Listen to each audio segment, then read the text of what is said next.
Welcome to Man Does Tech, where I solve the problems you didn't even know you had. You start by confirming the essentials. Enable virtualization in BIOS so the emulator will run, and install JDK 17, then set Java Home in System Properties. Once done, download the stable Android Studio bundle and the Android SDK command line tools. Make sure you select the SDK path you'll use consistently.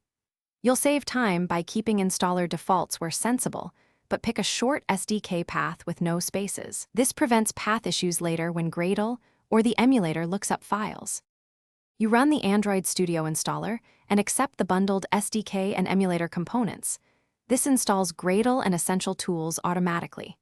Next, open SDK Manager and install the appropriate platform SDK, platform tools, and the latest emulator images. Make sure API level matches your target. Once installed, use AVD Manager to create an Android virtual device using a Play Store image for best compatibility. Configure RAM and graphics acceleration.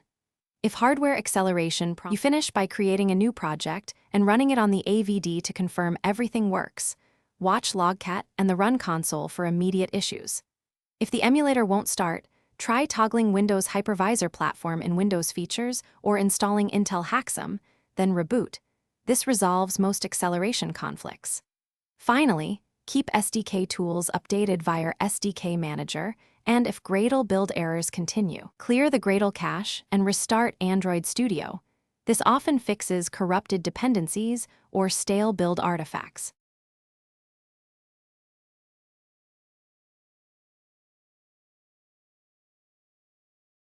Thanks for watching. If you found this helpful, don't forget to like and subscribe.